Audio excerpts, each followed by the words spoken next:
हाय, problem number 21 है। Second shift 29 जनवरी का solution जो कर रहे थे उसमें प्रॉब्लम नंबर 21 है और इसे सोल्व करने का कोशिश करते हैं। डेफिनेट इंटीग्रेशन का क्वेश्चन है। क्वेश्चन क्या है, पढ़ लीजिए। क्वेश्चन है इफ 24 इंटू लोअर लिमिट 0 है, अपर लिमिट π/4 है और इसके आर्गुमेंट में sine mod of 4x minus π/12 plus boxes 2 sin x dx 2π plus alpha. इसको जब सोल्व करेंगे पूरे पार्ट को तो अपने पास आएगा 2π प्लस अल्फा के फॉर्म में। तो इसी में बोला है अल्फा का वैल्यू क्या होगा और बॉक्सेज का मीनिंग पता है, ग्रेटेस्ट इंटीजर आंसर है। तो क्वेश्चन सोल्व करने से पहले क्या करेंगे, ये जो अपने पास है इस पार्ट को सोल्व करेंगे। 24 को रहने देते क्योंकि 24 अपने को कोई प्रॉब्लम क्रिएट नहीं कर रहा है। तो इस डिफिनेट इंटीग्रेशन को सोल्व करनी है। क्लियर है ना? इस डिफिनेट इंटीग्रेशन को सोल्व कैसे करेंगे बताइए। डिफिनेट इंटीग्रेशन को सोल्व करने के लिए ए मॉडुलस है, मॉडुलस को हटा के पहले इक्वल टू 0 पुट कर लेते हैं और एक्स का वैल्यू निकाल लेते हैं। एक्स का वैल्यू निकाल के उसके नंबर लाइन बनाएंगे और इसे सोल्व करने की कोशिश करते हैं। देखते हैं क्या करनी है। और उसके बाद ये जो बॉक्सेज का क्वेश्चन कैसे बनाते हैं, किसी भी डिफिनेट इंटीग्रेशन को इंटीग्रल पार्ट में अलग अलग करना पड़ता है ना, तो इस चीज़ को भी ध्यान रखना। और एक्स का वैल्यू कहाँ से कहाँ तक बिलोंग करते हैं, 0 से π/4 इस चीज़ को। तो एक अगर नंबर लाइन बनाते हैं आप यहाँ पर देखिएगा, 0 से π/4 है ना, तो π/4 रखते हैं। क्यों बोल रहा हूँ, क्योंकि नंबर लाइन बनाइएगा तो क्या होगा, डिफिनेट इंटीग्रेशन को पार्ट वाइज में ब्रेक करने में आसानी होगी। तो बॉक्सेज भी देख लेते, इसको भी देख लेते तो आसानी पड़ेगा। अगर इसे इक्वल टू 0 लिखते हैं, 4x माइनस π/12 इक्वल टू 0 लिखते हैं तो एक्स का वैल्यू कितना आ जाएगा, π/48 आएगा। दैट मीन्स π/48 यहाँ समथिंग आएगा, तो यहाँ पर आएगा। तो इससे एक यहाँ पर भी ब्रेक होगा, ठीक है, यहाँ पर भी, क्योंकि पता है कि 4 जैसे 0 से π/48 के बीच में लीजिएगा तो इसका 4x माइनस π/12 कीजिएगा तो यहाँ क्या आ जाएगा, निगेटिव नंबर। अब मॉडुलस का वैल्यू हमें पॉजिटिव आता है तो पॉजिटिव बने माइनस मल्टीप्लाई करना पड़ेगा। और π/48 से और π/4 तक जाएंगे तो यहाँ पॉजिटिव आएगा मॉडुलस, तो यहाँ तो कोई परेशानी नहीं। तो इसलिए पहले तो यहाँ ब्रेक होगा π/48 तक, ठीक है ना, इस इंटरवल को। उसके बाद क्या करना है, अब बॉक्सेज ब्रेक करवाएंगे। आप कहेंगे सर कैसे कराएंगे, उसे देखते हैं। 2 sin x देखिए क्या है, 2 sin x। इसे क्या करना है बताइए, 2 sin x को क्या करनी है, 2 sin x को इसका वैल्यू ये पता है, इंटीग्रल वैल्यू हमेशा दे, तो इंटीग्रल वैल्यू क्या देगा, तो क्या हो सकता है अपने को पता है sin x का वैल्यू मैक्सिमम कितना, मिनिमम कितना हो सकता है। तो ए वैल्यू है बताइए यहाँ पर 0 से π/4 के बीच sin x का वैल्यू क्या हो सकता है, for this interval, for the given interval. क्योंकि इस क्वेश्चन को सोल्व करने से पहले इस इंटरवल को क्या करना, ब्रेक करना ही पड़ेगा। फॉर द गिवन इंटरवल 0 से π/4, एक्स का वैल्यू क्या π/4 है, तो साइन एक्स का वैल्यू किसके बीच आएगा बताइए, 0 और 1/√2 के बीच आएगा कि नहीं। और यहाँ पर 0 और क्योंकि साइन π/4 कितना होता है 1/√2, साइन 0 कितना होता है 0, और 0 से π/4 के बीच के इंटरवल में साइन एक्स क्या होता है, इंक्रीजिंग फंक्शन होता है। तो ऑलरेडी पता है, क्योंकि जब ग्राफ बनाते हैं यहाँ से क्या होता है, ऐसा होता है ना, π/2 के बीच, तो क्या इंक्रीजिंग फंक्शन है कि नहीं, तो इंक्रीजिंग फंक्शन होता है। तो इंटरवल तो चेंज ये तो आएगा नहीं, इनइक्वालिटी चेंज नहीं होगा। और अपने को 2 sin x का है ना बॉक्सेज में, 2 sin x है तो 2 sin x बनाना पड़ेगा। तो 2 sin x क्या करना है, 2 से मल्टीप्लाई कर 0 और √2 हो जाएगा। जब 2 से मल्टीप्लाई कीजिए तो √2 हो जाएगा। तो 0 और 2 sin x का वैल्यू क्या आ रहा है, 0 से √2 के बीच आ रहा है ना, 0 से √2 के बीच आ रहा है। तो अपने को क्या करना है, इसको 2 पार्ट में इसको ब्रेक करना पड़ेगा। कितने पार्ट, तो 0 से लेके 2 sin x और 1 के बीच जाना है। अब फिर एक पार्ट होगा 1 से लेके 2 sin x और कितना आ जाएगा बताइए, 1 से लेके 2 sin x और कितना आना पड़ेगा, √2 आना पड़ेगा।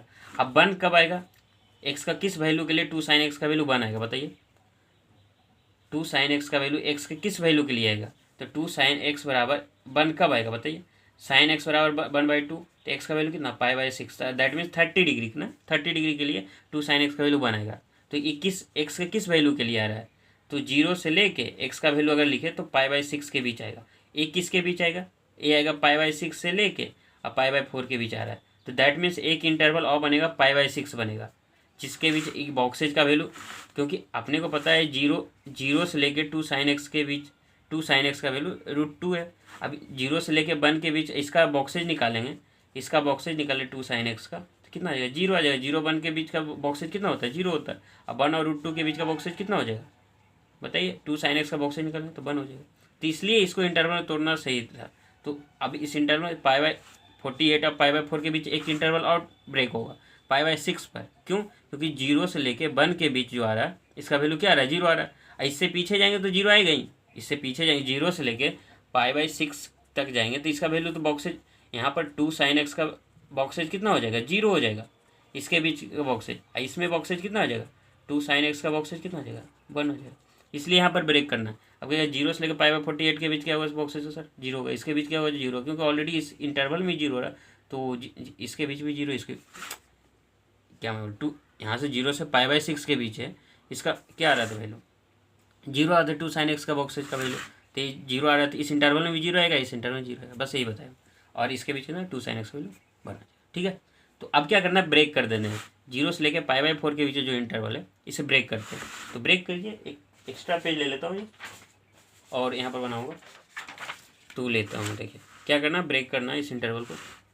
तो ब्रेक करते हैं, पहले इसे समथिंग मान लेता हूँ इसको ना, i = तो आसानी होगा। 0 से लेके π/4 है साइन, और क्या साइन है ना 4x - π/8, तो π/4 को क्या 48 पहले कर लो, क्योंकि इंटरवल क्या है 0 से लेके π/48, π/48 से लेके π/6 और π/6 से लेके π/4, तो क्या आ जाएगा इसके बीच मॉडुलस का वैल्यू क्या आ जाएगा, निगेटिव आएगा। इसमें क्या आ जाएगा, मॉडुलस के अंदर जो वैल्यू है उसका निगेटिव आएगा, तो निगेटिव लगाना पड़ेगा, तो निगेटिव वाली 4x - π/12। अब कहेगा सर निगेटिव कैसे आएगा, तो π/48 से कोई भी छोटा नंबर लीजिए ना, देखिए निगेटिव आएगा इसके मॉडुलस के अंदर, तो माइनस लगाना पड़ेगा। ठीक है, तो ये आ जाएगा। फिर अब 2 बॉक्सेज 2 sin x का वैल्यू क्या आएगा, 0 से लेकर π/48 के बीच 0 आएगा, तो 0 रख लेते हैं। और क्या आ जाएगा, dx आ जाएगा। अब फिर एक इंटरवल क्या आएगा, π/48 से π/6, π/48 से π/6, इस चीज़ को ध्यान रखिएगा। उसके बाद क्या करना, इसमें क्या आ जाएगा, इसका वैल्यू π/48 से π/6, इसका वैल्यू क्या आ जाएगा, बॉक्सेज का इसमें मॉडुलस है, इसका वैल्यू पॉजिटिव आएगा। रख के देख लीजिए π/48 से कोई बड़ा वैल्यू, तो इसमें आ जाएगा। तो मॉडुलस माइनस लगाने की जरूरत नहीं, ऑलरेडी पॉजिटिव है तो बाहर निकाल देते, तो sin 4x - π/12 आ जाएगा। और ये बॉक्सेज का वैल्यू 0 होगा ना, क्योंकि π/40 0 से π/6 के बीच ही वैल्यू 0 है, तो π/48 से π/6 के बीच कितना 0, और कितना आ जाएगा dx। फिर आएगा एक इंटरवल और बनेगा π/6 से π/4, तो उसको भी रखना 0 से लेकर π/48 से, सॉरी क्या है π/6 है ना, तो π/6 से लेके π/4, और साइन ये तो पॉजिटिव होगा, तो पॉजिटिव है साइन 4x - π/12, और इसका वैल्यू 1, बॉक्स 2 sin x का वैल्यू कितना है, बॉक्सेज का वैल्यू 1, तो 1 हो गया। अब क्या करना है, अब इसको सोल्व करना सिंपल है, अब तो बहुत ही आसान है। अब क्या है, इंटीग्रेशन है, ये तो 0 है, तो 0 तो कोई मतलब नहीं है, तो साइन कितना बनेगा, इसे एक स्टेप और एहेड कर देते हैं।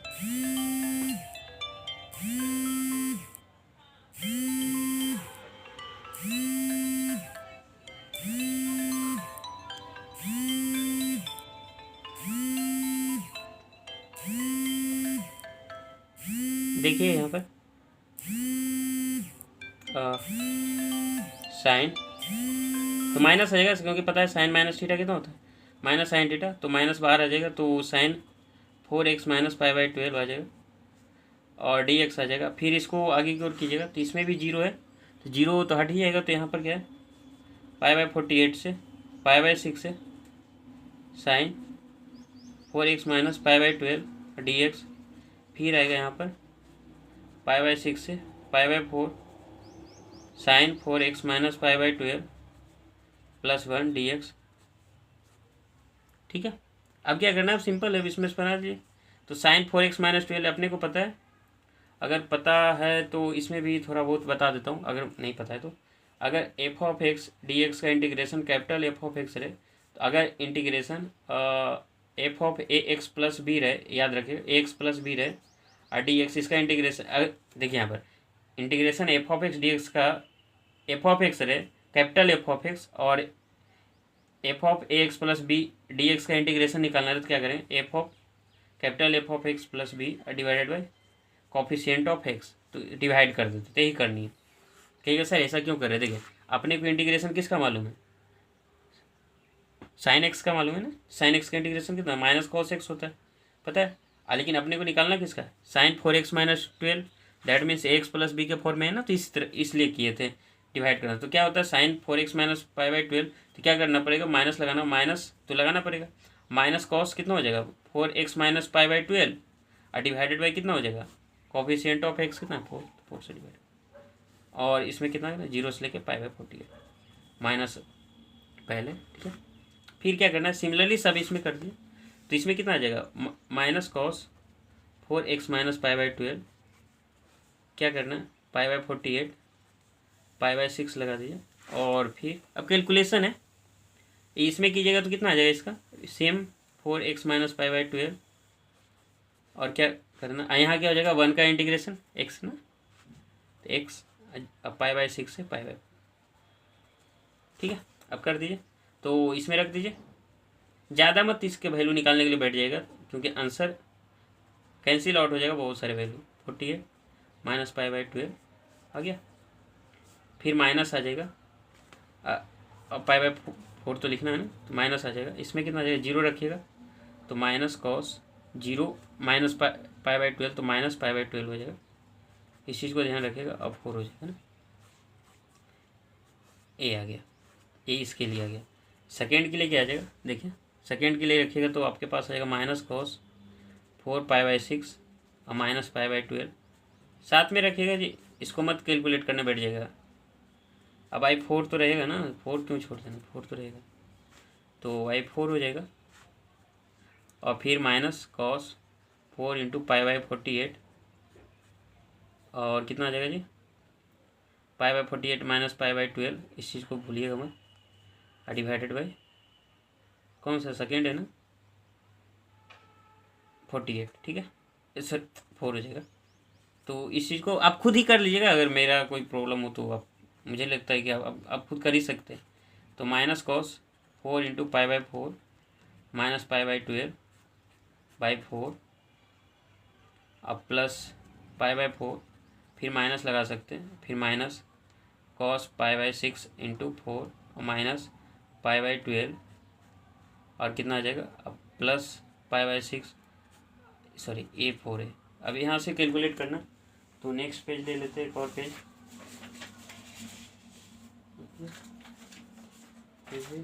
नहीं इसी से ले तो अपने को क्या करना है इसका कैलकुलेशन करना तो कैलकुलेशन जब कीजिएगा तो इसमें कितना आ जाएगा अब 12 आ जाएगा तो minus cos minus pi by 12 है तो कितना आ जाएगा पाई बाई 12 0 हो जाएगा तो यहाँ लिखिएगा तो माइनस कॉस 0 अब I4 ना फिर कीजिएगा तो माइनस आ जाएगा तो cos minus theta cos theta होता है तो माइनस माइनस प्लस हो जाएगा तो यहाँ प्लस आ जाएगा कॉस पाई बाई 12 आ जाएगा अब I4 आ जाएगा। ठीक है इस चीज़ के लिए कोई परेशानी नहीं। उसके बाद क्या करना नेक्स्ट है फिर प्लस का साइन है अब इसमें कीजिएगा तो कॉस इसे रहने दीजिए तो इसमें कीजिएगा तो माइनस आ जाएगा तो 4 पाई बाई 6 इसे मत सोल्व करने के लिए बैठ जाएगा अब 4 pi by 6 minus pi by 12। ठीक है ये ऑलरेडी आपको कैंसिल आउट हो जाएगा 4 और ये माइनस माइनस कितना आ जाएगा प्लस आ जाएगा और ये कितना आ जाएगा 12 आ जाएगा और कॉस पाई बाई 12 और माइनस पाई बाई 12 क्या हो जाएगा एक कैंसिल 0 हो जाएगा तो आपके पास माइनस माइनस प्लस तो कॉस 0 बाई 4 करिएगा देखिएगा आएगा ये आएगा। फिर क्या करना अब इसको सोल्व करना इसको लास्ट वाले पोर्शन को कीजिएगा तो कितना आ जाएगा माइनस कॉस 4 पाई ए ना तो पाई बाई 4 है 4 कैंसिल तो पाई आ जाएगा तो cos pi minus pi by 12 by 4 अब प्लस पाई बाई 4 और माइनस यहाँ कीजिएगा तो कितना आ जाएगा माइनस माइनस प्लस हो जाएगा आपके पास तो कॉस 4 पाई बाई 6 और माइनस पाई बाई 12 बाई 4 अब प्लस और यहाँ ना माइनस माइनस प्लस तो इसमें जाएगा तो माइनस पाई बाई 6 आ जाएगा तो ये आ गया। अब क्या करना है यहाँ से देख लीजिए अब कैलकुलेशन है यहाँ से आपके पास आ जाएगा cos pi by 6 minus pi by 12 है ना अब I4 है तो ए वाला देखिए यहाँ पर माइनस है और यहाँ पर प्लस है तो एक कैंसिल आउट हो जाएगा इसमें। उसके बाद इसमें देखते हैं तो इसमें क्या करना इसको पहले सिंप्लीफाई कीजिए तो इसमें कितना आ जाएगा इसे इक्वल टू लिखिए तो माइनस माइनस प्लस आ जाएगा तो कॉस 0 का वैल्यू 1 तो 1 बाई 4 और माइनस कॉस पाई बाई 12 अब I4 आ जाएगा। अब फिर कीजिएगा यहाँ से जब कैंसिल आउट हो गया तो कितना आ जाएगा 1 बाई 4 आ जाएगा। अब फिर इसमें कीजिएगा तो कॉस पाई माइनस थीटा इसमें लिख देता हूँ कॉस पाई माइनस थीटा होता है equal to minus cos theta क्या होता है माइनस कॉस थीटा आता है तो ये कर लेते हैं तो माइनस कितना आ जाएगा माइनस माइनस प्लस हो जाएगा, कॉस पाई बाई 12 अब बाई 4 अब प्लस अब पाई बाई 4 अब माइनस पाई बाई 6, इतना ही है। अब इसको सोल्व करना सिंपल है। तो 1/4 कितना हो जाएगा 1/2 करके देख लीजिएगा, और ये कैंसिल आउट हो जाएगा। आपके पास क्या बचा पाई बाई 4 माइनस पाई बाई 6। इसके बाद सोल्व कीजिए 1/2 अब प्लस 12 आ जाएगा, तो 12 की जगह तो 3 पाई माइनस 2 पाई, तो आ जाएगा 1/2 प्लस पाई बाई 12। अपने पास जो डिफिनिट इंटीग्रेशन जो लिए थे, कौन सा इंटीग्रेशन डिफिनिट इंटीग्रेशन कौन सा पार्ट था अगर याद हो तो, ए पार्ट था ना, ए टोटल वाला पार्ट। तो इसका वैल्यू कितना आया 1/2 पाई बाई 12। तो इस चीज़ को ध्यान रखिएगा कौन सा वैल्यू का आया।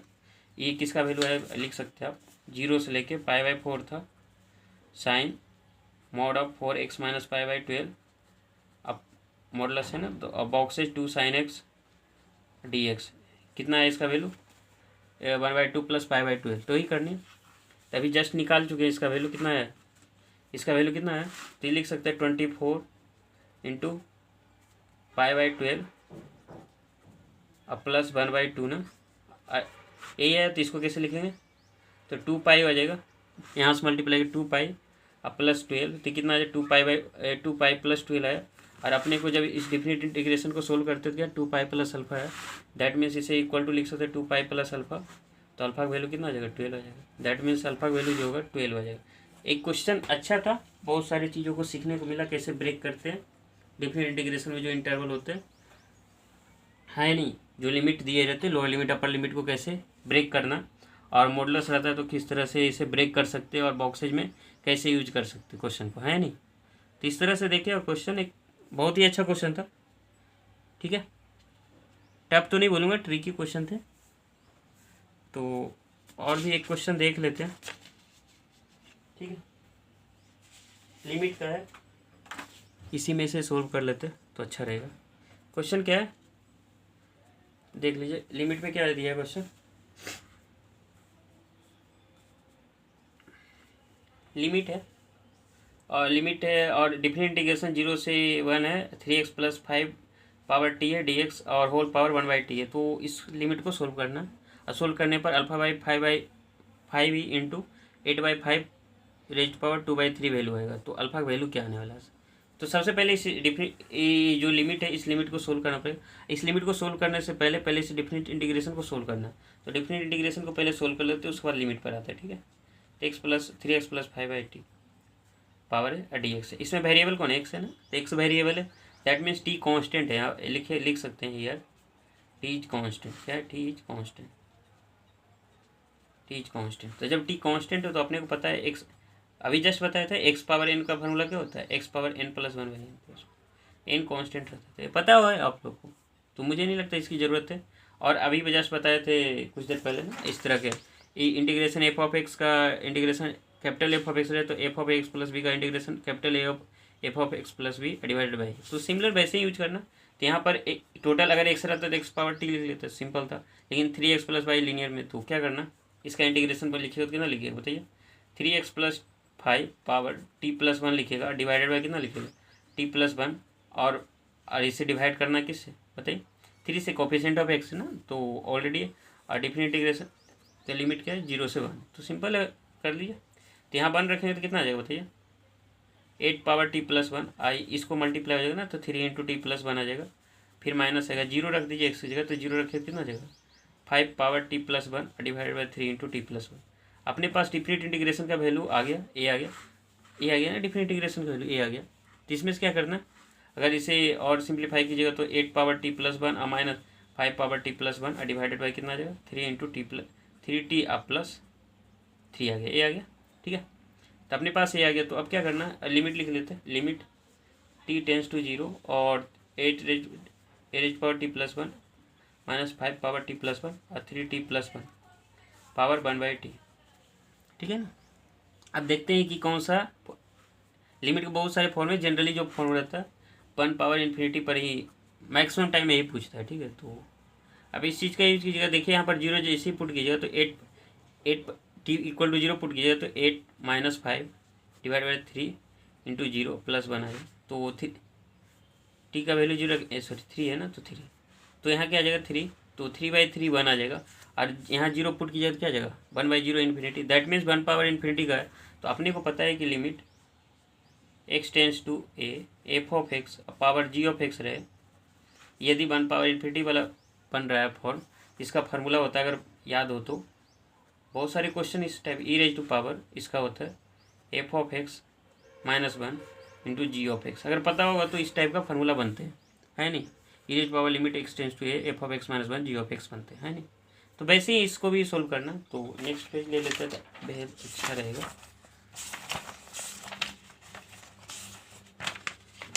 ठीक है, तो इसमें लीजिएगा तो इसे फार्मूला पर यूज करते हैं। तो क्या लिखेगा, limit t tends to 0 t power 1 8 पर power t plus 1 -5 power t plus 1 3t plus 1 3 -1 होता है ना, देखिए ना -1, और क्या कीजिएगा अब 1/t से मल्टीप्लाई कीजिए, सिंपल है फार्मूला बेसिस है।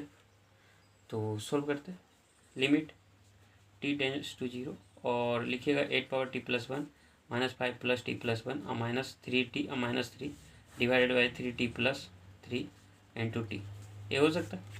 अब क्या है, देखिएगा एक स्टेप और पे हट जाते हैं, तो t tends to 0 8 power t plus 1 -5 plus t plus 1 -3t -3, तो इसे लिखिएगा 3t स्क्वायर प्लस 3t, कोई दिक्कत नहीं। अब क्या है, t टेंस टू 0 है तो ये 0/0 का फॉर्म बनेगा, कैसे सर चेक कर लीजिए। तो t पावर 0 लिखे तो 8 -5 -0 -3 और डिवाइडेड बाई 0 प्लस 0, तो 0/0 का फॉर्म बनेगा। ठीक है, तो 0/0 फॉर्म से एल हॉस्पिटल रूल यूज कर सकते हैं, एल हॉस्पिटल रूल यूज कर सकते हैं, यूज एल हॉस्पिटल। तो ऊपर वाले को टी के रिस्पेक्ट डिफरेंशिएट कीजिए, नीचे वाले को कर लीजिए। और अपने को पता है A raise to power X D X रहे, इसको डिफरेंशिएट करना है, ए कांस्टेंट रहे तो होता है एक्स ln a होता है, ये याद होगा। तो यहाँ पर t प्लस 1 है तो इसमें कितना आ जाएगा, कर लीजिए t टेंस टू 0, तो यहाँ पर है 8 power t plus 1 ln t हो जाएगा। ln t का मीनिंग पता है ना, ln t क्या होता है, बेस e होता है नहीं।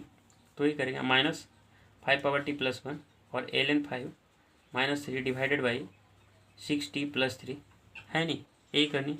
उसके बाद क्या करें, लिमिट t टेंस टू एक बार और देखिए, इसमें ही आ जाएगा ना, क्योंकि देखिए इसका डिफरेंशिएशन कितना हो जाएगा 3, इसका 0, ये आ जाएगा, तो ये करनी है।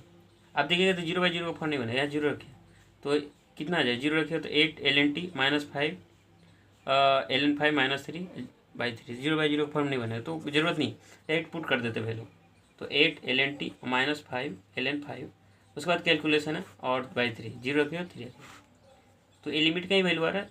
और याद रखिएगा एक का कितना है, ये सारे जो यूज किए तो ई रेज टू पावर होता है ना, फार्मूला जो यूज किए थे अगर याद हो तो, है नहीं।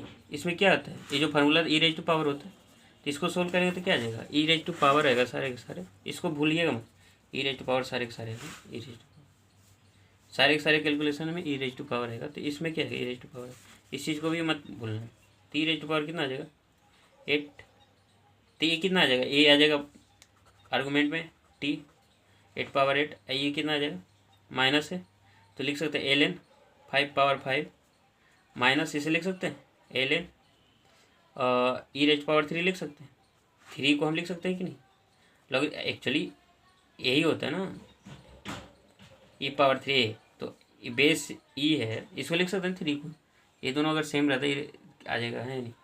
तो इसमें क्या करना है आपको, 3 को ऐसे लिख सकते हैं क्योंकि पता है, इसको ln 3 भी लिख सकते हैं क्योंकि ln में क्या होता है बेस ही हो जाता है, तो इसलिए लिखें ये वाला भी। तो ये कितना आ जाएगा, अब आई कितना है 3 है, तो इस चीज़ को भी भूलना नहीं।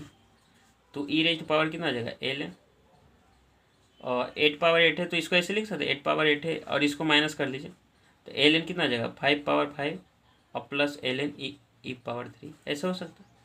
अब आई 3, तो e raise to power ln 8 power 8 power 8 minus ln, अब प्रोडक्ट रूल यूज कर सकते हैं ई पावर 3, अब आई कितना,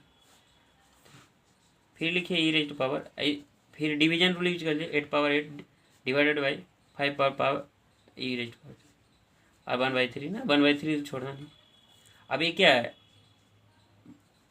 पता है कि n इंटू ln x रहे, n इंटू रहते क्या हो जाता है, ये पावर में चला जाता है, इसको पावर में कर दीजिएगा, तो लिख सकते हैं e raise to power ln 8 power 8 और 5 पावर 5 ई रेज पावर 3 और पावर कितना 1/3। ठीक है ना। तो अब आगे को प्रोसीड करते हैं।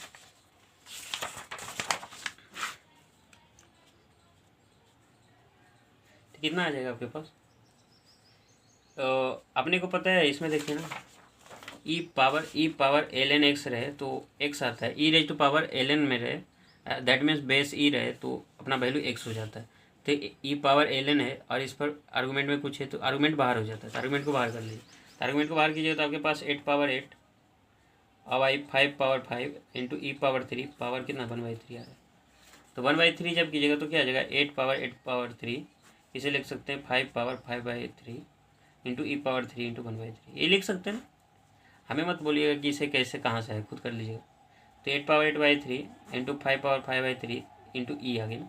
अब इसे सोल्व करते हैं। अपने को लाना क्या है, इस चीज़ को अपने को लाना क्या था, अपने को लाना था 8 पावर 5 पावर 2/3। तो पहले 8 पावर 2/3 बना लेते, 5 पावर 2/3 लेते, उसको कॉमन कर लेते। तो पहले वही कोशिश करते करने की। ठीक है, तो क्या करेंगे 8 पावर अपने को 2/3 बनाना है तो 2 से प्लस कर लीजिए, नीचे कीजिए 5 पावर 2/3 अब प्लस 1। 5/3 को इस तरह लिख सकते हैं और 8/3 को 2/3 + 2 भी लिख सकते हैं इंटू ई, भूलिएगा नहीं। तो इसमें क्या आ जाएगा 8 पावर 2/3 इंटू 8 पावर ए प्लस है तो प्रोडक्ट में बन ही जाएगा क्योंकि पावर प्लस में है।